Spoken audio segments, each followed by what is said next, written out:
ನೋಯ್ಡಾ ತಾಲೂಕಿನ ಅನ್ಮೋಡದಲ್ಲಿ ಅಕ್ರಮವಾಗಿ ಎಮ್ಮೆಗಳ ಸಾಗಾಟ ವಶ. ಗೋವಾ ರಾಜ್ಯದ ಕಸಾಯಿಖಾನೆಗಳಿಗೆ ಸಾಗಿಸಲಾಗುತ್ತಿದ್ದ ಒಟ್ಟು 32 ಎಮ್ಮೆಗಳನ್ನು ಜೊಯ್ಡಾ ತಾಲೂಕಿನ ರಾಮನಗರದ ಪೊಲೀಸರು ವಶಕ್ಕೆ ಪಡೆದ ಬಗ್ಗೆ ಸೋಮವಾರ ಸಂಜೆ 6 ಗಂಟೆ ಸುಮಾರಿಗೆ ಮಾಧ್ಯಮಕ್ಕೆ ಮಾಹಿತಿ ಲಭ್ಯವಾಗಿದೆ.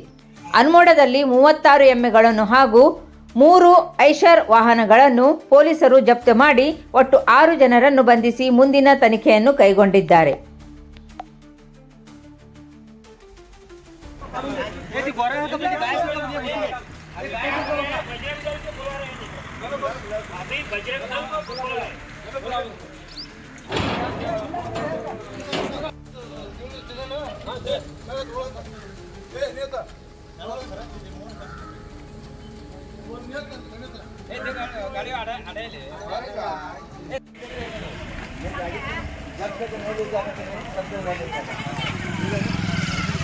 नहीं जाने का नहीं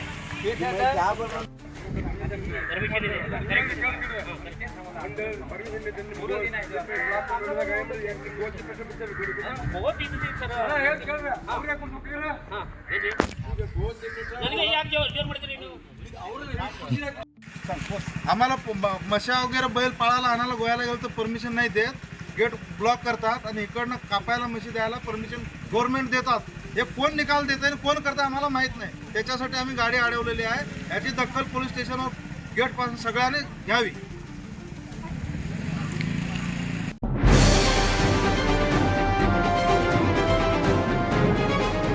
ಇದು ಖಾಲಿ ಡಿಜಿಟಲ್ ವಾಹಿನಿ, ಸತ್ಯ ಮತ್ತು ಸ್ಪಷ್ಟ ಸುದ್ದಿ.